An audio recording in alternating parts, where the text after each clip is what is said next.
47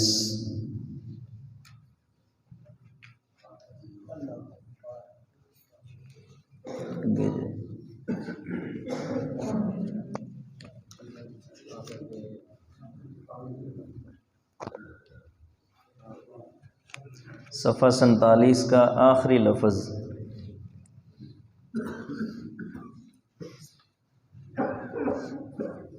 اعوذ باللہ من الشیطان الرجیم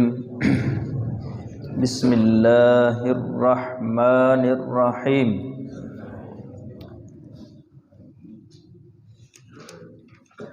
ان المتقین فی ظلال وعیون وفواکہ مما یشتہون کلوا واشربوا ہنیئا بما کنتم تعملون انا کذالک نجزی المحسنین ویل یومئذ للمکذبین کلوا وتمتعوا قلیلا انکم مجرمون ویل یومئذ للمکذبین وَإِذَا قِيلَ لَهُمُ ارْكَعُوا لَا يَرْكَعُونَ وَيْلٌ يَوْمَئِذٍ لِّلْمُكَذِّبِينَ فَبِأَيِّ حَدِيثٍ بَعْدَهُ يُؤْمِنُونَ ان المتقین فی ظلال وعیون، بے شک متقی لوگ، پرہیزگار لوگ، فی ظلال وعیون، سایوں میں ہوں گے اور چشموں میں ہوں گے، وفواکہ مما یشتہون، اور پھلوں میں ہوں گے، مما یشتہون، جس طرح کے پھل وہ چاہیں گے، کلو، تم کھاؤ، واشربو، اور تم پیو، ہنیئا، مزے سے کھاؤ، خوشگوار کھاؤ، جو ہضم ہو جاتا ہے وہ کھاؤ، بما کنتم تعملون، اس وجہ سے جو تم عمل کیا کرتے تھے، انا کذالک نجزی المحسنین، بے شک ہم ایسے ہی بدلہ دیتے ہیں نیکوکاروں کو، نیکی کرنے والوں کو، ویل یومئذ للمکذبین، بہت بڑی ہلاکت ہے اس دن جھٹلانے والوں کے لیے، کلو، تم کھاؤ، وتمتعوا، اور تم فائدہ اٹھاؤ، قلیلا، تھوڑا، انکم مجرمون، بے شک تم مجرم ہو، ویل یومئذ للمکذبین، بہت بڑی ہلاکت ہے اس دن جھٹلانے والوں کے لیے، وَإِذَا قِيلَ لَهُمْ، اور جب ان کو کہا جاتا ہے کہ ارکعوا، رکوع کرو، لا یرکعون، تو وہ رکوع نہیں کرتے، جب ان کو کہا جاتا ہے جھک جاؤ تو وہ جھکتے نہیں ہیں، ویل یومئذ للمکذبین، بڑی ہلاکت ہے اس دن جھٹلانے والوں کے لیے، فبأی حدیث بعدہ یؤمنون، پس اس کے بعد وہ کس بات پر ایمان لائیں گے؟ پہلی آیت میں فرمایا اللہ تعالیٰ نے ان المتقین فی ظلال وعیون، بے شک متقین جو ہیں وہ سایوں میں اور چشموں میں ہوں گے۔ پہلے تو یہ سمجھیں کہ متقی کس کو کہتے ہیں، تقوی کیا چیز ہے۔ رسول اللہ صلی اللہ علیہ وسلم نے ایک دفعہ اپنے دل کی طرف اشارہ کرتے ہوئے فرمایا التقوی ہاہنا، التقوی ہاہنا، التقوی ہاہنا، وَيُشِيرُ إِلَى صَدْرِهِ 3 مرات، 3 مرتبہ ادھر اشارہ کر کے فرمایا کہ تقوی یہاں ہے، دل کے اندر خدا تعالیٰ کا، اللہ تعالیٰ کا خوف، یہ تقوی ہے۔ جیسے وہ ہے نا وَلِمَنْ خَافَ مَقَامَ رَبِّهِ جَنَّتَانِ، جو شخص اپنے رب کے سامنے کھڑا ہونے سے ڈر گیا۔ ایک تو مطلب اس کا جو عام بیان کیا جاتا ہے نا کہ اس بات سے ڈر گیا کہ قیامت کے دن اللہ کے سامنے کھڑا ہونا، ایک اس کا مطلب یہ ہے کہ وہ ہر وقت اس بات سے ڈر رہا ہے کہ میں ابھی اپنے رب کے سامنے کھڑا ہوں، اپنے آپ کو ہر وقت رب تعالیٰ کے سامنے سمجھتا ہے کہ میرا اللہ مجھے دیکھ رہا ہے۔ تو یہ ہے تقوی، دل کی کیفیت کا نام ہے کہ دل میں یہ خیال، یہ سوچ پیدا ہو کہ میں ہر وقت اللہ تعالیٰ کی کسٹڈی میں ہوں، اللہ کی نظر میں ہوں، اللہ مجھے دیکھ رہا ہے، میرا کوئی بھی کام وہ اللہ کی نظروں سے اوجھل نہیں ہو سکتا، یہ تقویٰ ہے۔ اس کی تعریف بعض علماء نے یہ بھی کی ہے، العمل بمقتضى الشرع والنہی عما نہى عنہ الشارع، کہ شریعت کے تقاضے کے مطابق زندگی گزارنا اور ہر اس کام سے رکنا جس سے شریعت نے منع کیا، تو یہ تقویٰ ہے۔ شیخ ابن کثیر رحمہ اللہ نے تفسیر ابن کثیر میں امیر المومنین عمر بن خطاب رضی اللہ عنہ کی طرف منسوب ایک واقعہ لکھا ہے کہ انہوں نے کسی سے پوچھا کہ تقویٰ کیا ہے، جو اللہ تعالیٰ نے فرمایا نا یا ایھا الذین آمنوا اتقوا اللہ حق تقاتہ، کہ اے ایمان والو اللہ سے ڈرو جیسے اس سے ڈرنے کا حق ہے۔ تو انہوں نے پوچھا، غالباً کعب الاحبار ان کا نام ہے، ان سے پوچھا کہ یہ جو کہا ہے کہ اللہ سے ڈرو جیسے اس سے ڈرنے کا حق ہے، تو اللہ سے ڈرنے کا حق مطلب تقوی کا حق کیا ہے؟ تو کہا کہ امیر المومنین کبھی خاردار جھاڑیوں کے درمیان سے گزر ہوا ہے آپ کا؟ تو کہا کہ ہاں، بچپن میں جب اپنے باپ کے اونٹ چرایا کرتا تھا نا، تو اونٹ ادھر ادھر بکھر جاتے تھے، پھر اونٹوں کا پیچھا کرتے ہوئے، اونٹوں کو اکٹھا کرتے ہوئے کبھی خاردار کانٹے والی جھاڑیوں کے بیچ سے، وہ کریروں کے اندر سے، کیکروں کے اندر سے بھی مجھے گزرنا پڑتا تھا۔ تو کہا پھر کیسے گزرتے تھے؟ کہا کہ کانٹوں سے اپنے آپ کو بچانا بھی ہوتا تھا اور گزرنا بھی ہوتا تھا، تو پھر اپنے جسم کو سمیٹتا، کپڑوں کو سمیٹتا کہ کوئی دائیں بائیں اوپر نیچے سے آگے پیچھے سے کوئی کانٹا نہ جسم کو زخمی کرے نہ کپڑوں کو جو ہے نا وہ خراب کرے۔ تو اس طرح بہت احتیاط کے ساتھ بچتے بچاتے کانٹوں کے درمیان سے میں گزرتا تھا۔ تو انہوں نے کہا امیر المومنین یہ ہے تقویٰ، کہ زندگی ایسے گزاری جائے کہ آگے پیچھے دائیں بائیں اوپر نیچے سے کوئی برائی، شیطان کا کوئی حملہ، اللہ تعالیٰ کی کوئی نافرمانی آپ کو خراب نہ کر سکے، آپ سے کوئی گناہ نہ ہو جائے، اس طرح زندگی گزاریں، زندگی سے ایسے گزریں، یہ تقوی کی حقیقت ہے۔ تو خیر مطلب خلاصہ کلام یہ ہے کہ اللہ اور اس کے رسول کی باتوں کے مطابق زندگی گزارنا، نیکیاں کرنا اور برائیوں سے بچنا، یہ تقویٰ ہے۔ تو فرمایا ان المتقین فی ظلال وعیون، یہ جو متقین ہیں یہ سایوں میں ہوں گے۔ اب جنت کے سائے، سبحان اللہ، کیا کمال کے مزیدار سائے ہوں گے۔ دنیا میں کبھی دھوپ لگ رہی ہو نا، تو کسی درخت کا سائے مل جائے تو بندہ بڑی غنیمت سمجھتا ہے نا اس کو، تو جنت کے سائے تو پھر کیا کمال کے سائے ہیں۔ فرمایا رسول اللہ صلی اللہ علیہ وسلم نے کہ ایسے لمبے سائے بھی ہوں گے جنت میں کہ ایک سوار 100 سال تک چلے گا لیکن جنت کے درخت کا سایہ ختم نہیں ہوگا۔ اب یہاں بیٹھے ہم یہ تصور نہیں کر سکتے، ہماری عقلیں ہو سکتا ہے اس کو تسلیم نہ کریں، لیکن ہماری عقل چھوٹی ہے اور اللہ تعالیٰ کی نعمتیں بڑی ہیں۔ وعیون، سایوں میں ہوں گے اور چشموں میں ہوں گے۔ اب جنت کے چشمے بھی کیا مزے کے چشمے ہیں،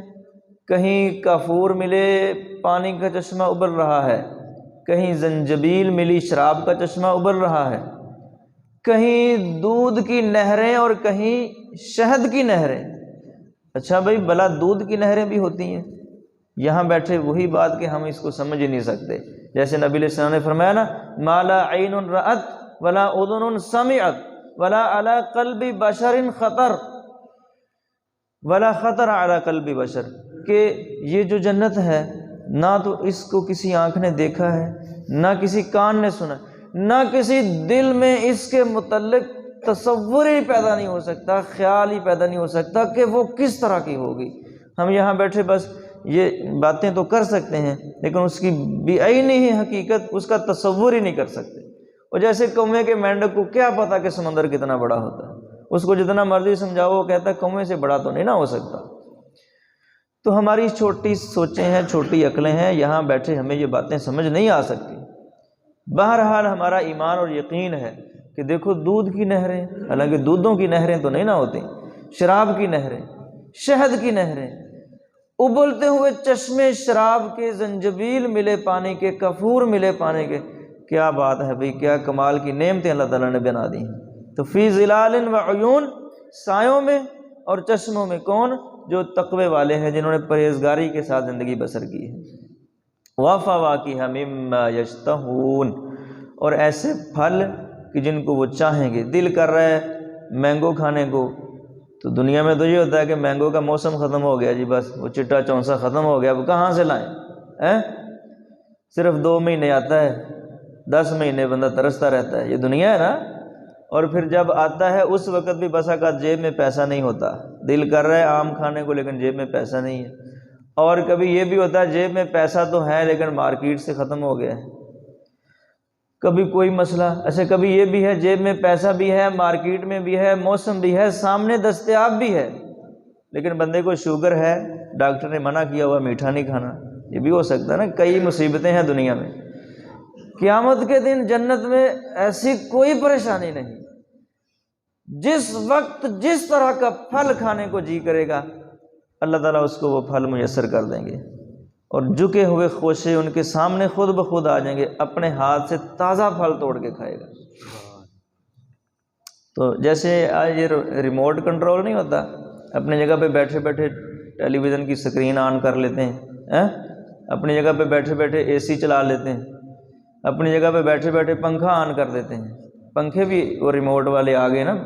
بلب ریموٹ کے ساتھ چلتے ہیں، ادھر بیٹھا ہے بندہ وہ دور سے بلب چلا رہا ہے، سبحان اللہ، یہ دنیا ہے۔ تو آخرت جنت میں اپنے پلنگ پہ بیٹھا ہوگا، دور پھل ہے،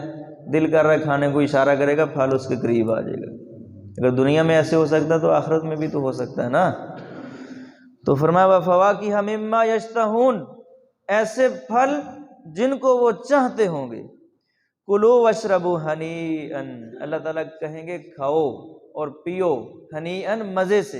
اچھا دنیا کے پھلوں میں بسا اوقات یہ بھی ہو جاتا ہے کسی کو ایک پھل پسند ہے دوسرے کو پسند نہیں ہے، کوئی کہتا ہے مجھے یار اس کا مزہ نہیں آتا، یہ پھل میں نہیں کھاتا، یہ سبزی میں نہیں کھاتا، میں فلانی چیز نہیں کھاتا۔ اب گوشت کتنا مزیدار ہوتا ہے، لیکن کتنے لوگ ہیں جو گوشت کھاتے ہی نہیں ہے،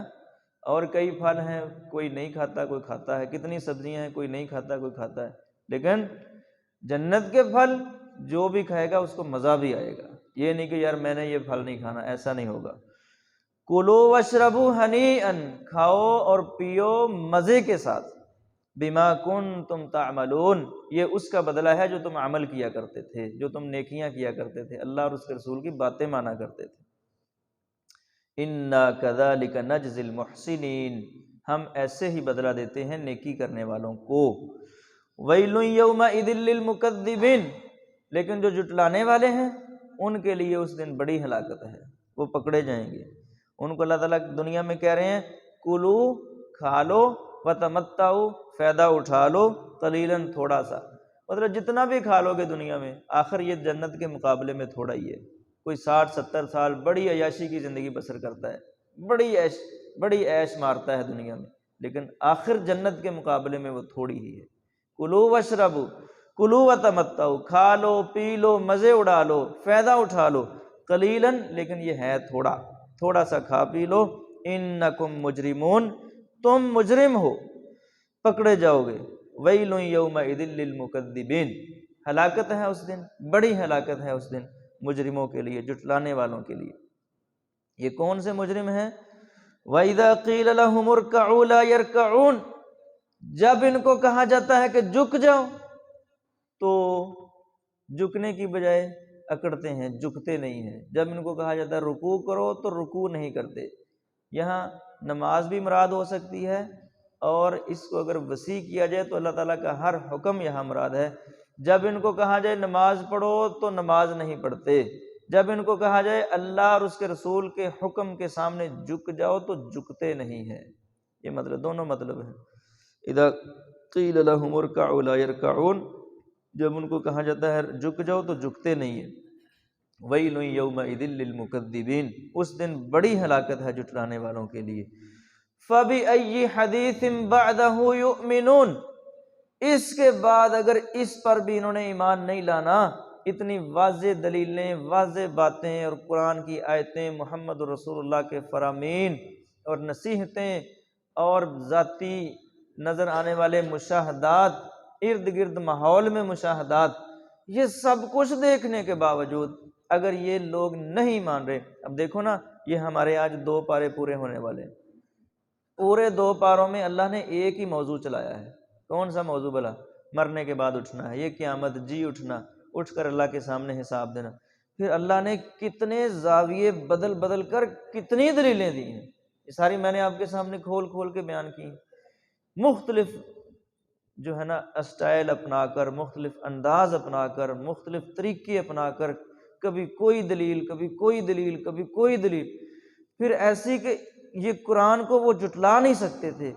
ان کی عقلیں تسلیم کیے بیٹھی تھیں کہ واقعی یہ حقیقی کتاب ہے جو اللہ کی طرف سے نازل شدہ ہے۔ اب اتنا کچھ دیکھنے سمجھانے کے باوجود اگر وہ سمجھ نہیں رہے تو اللہ تعالیٰ فرماتے ہیں فَبِأَيِّ حَدِيثٍ بَعْدَهُ يُؤْمِنُونَ، اس کے بعد پھر کس بات پر انہوں نے ایمان لانا ہے، پھر کیا طریقہ ہے ان کو سمجھانے کا۔ جیسے وہ کسی نے کہا نا کہ اگر کسی کو